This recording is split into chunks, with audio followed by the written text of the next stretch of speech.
Hi, I'm Ellen McCauley in Syracuse, New York, and we just had two powerful witnesses to the power of God.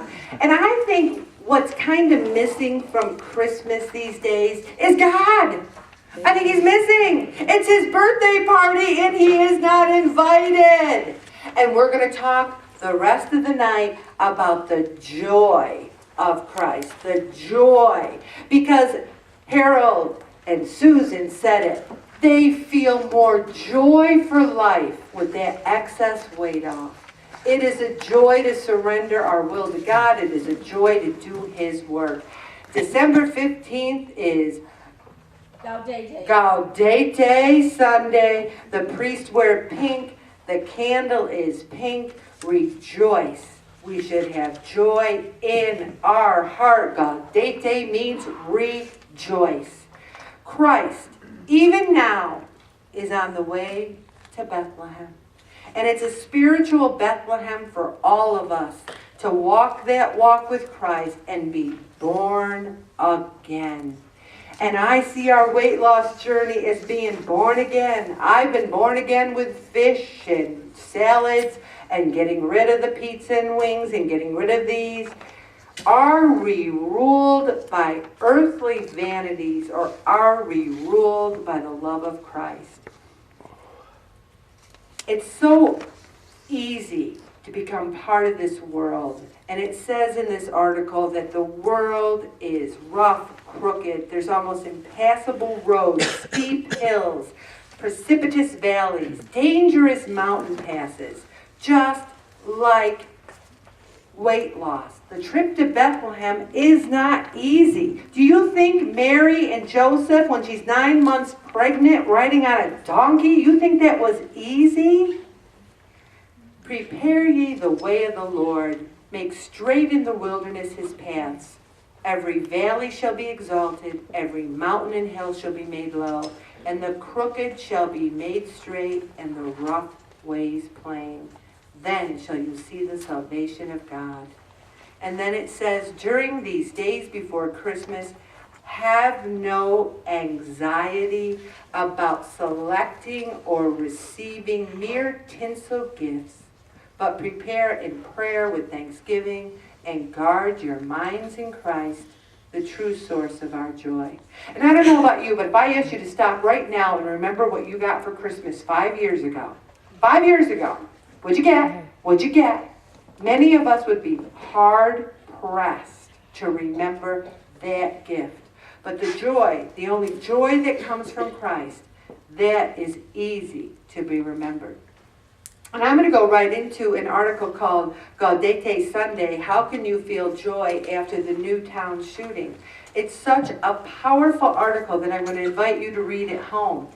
And you know what's the 1-year anniversary of the Newtown shooting, which is one of the worst tragedies. I think sometimes I can't even bear to think about it. I can't even think about what happened because it brings such sorrow to my heart. And you know what's interesting is that we all experience our own form of the Newtown shooting if we lose someone that we love, or we have someone who we love have a terrible illness. And then you look at the tragedies of this life and you say, how can you find hope and joy? The first week of Advent is hope. The second week's peace. The third is joy. And the fourth is love. And you know, the first thing we have to think of is that tragedies are real. You know, none of us are going to go through life and say, oh, my best friend died, but they're in heaven, I'm all happy now. You don't say that. And another thing is, I've never liked the phrase, I'm sorry for your loss. People say it all the time. It's a new, sorry for your loss. It's like, okay, someone died, sorry for your loss. I said it, I'm done now. I gave my respect. I feel, to me, it's just like a rubber stamp. I feel that what you should be is just like, I am just so sorry. I love you.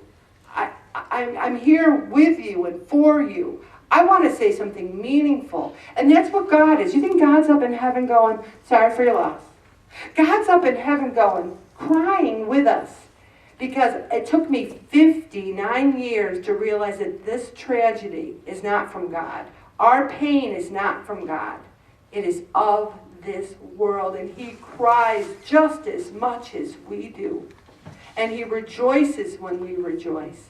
And St. Paul says, rejoice in the Lord always. Again, I say rejoice. He doesn't say when things are good, rejoice. When things are good, be joy. And I find this article so powerful because it mentions that the last words Christ said was, my God, why have you forsaken me? And it's just like when he cried when Lazarus died. Everything Christ did was a role model for how we lived our lives. Lazarus died, he cried because he gave us permission to weep and mourn. When he said, my God, why have you forsaken me? Because I don't know about you guys, but there's plenty of times in my life where I've looked to heaven and I've thought that. If Christ himself demanded to know why, what makes us think that we are any different? And it is possible to both prepare your hearts for God's love and to ask why at the same time. I used to think that you had to be just blindly faithful. And it's okay to say, God, are you kidding me? What's going on here? Question, why? Our questions, our pain, our anger, all have a place in the life of faith. Belief does not preclude bewilderment. We are staying present with God and present with the world, mourning with both. In everything, by prayer and supplication with thanksgiving, let your requests be made known to God, and the peace of God, which surpasses all understanding, will guard your hearts and mind in Christ Jesus. And I don't know about you guys, but that's what I've always had missing in my weight loss journey, peace. Because whenever there was a bump in the road, whenever there was anxiety, I would eat. I would want some beers. And that peace is not going to happen when everything's hunky-dory, because everything is not always hunky-dory. Purple is the color of penitence. It's one that calls our hearts to reflect on what needs to change, both in ourselves and in the world. And then that pink candle is the purple of Advent and the white of the Christ candle that we light on Christmas Eve. And they blend together and they make pink. And just as the white mixes with the purple, it transforms us. Christ's light can break into the pain and violence of our world and bring the joy that feels so elusive. The world did its worst to him, and yet he overcame it. I read this article 2 or 3 times. I think one of the things that I do that helps me so much is I read this stuff. I don't just present it. I read it and study it because it's so meaningful. When we think about joy and we think about the Newtown tragedy, we think about how can we ever be happy again. And this article talks about this pastor with a school that had children, and they wanted to ring the bell for the kids that died. And the kids were practicing a Christmas play, and they all had their Christmas outfits on, and they wanted to ring the bell. And she said she saw them ringing the bell over and over again, and they were laughing and ringing the bell. And it was a reminder that the world can do its worst, but in the end, joy can never be destroyed. It always finds a way to return.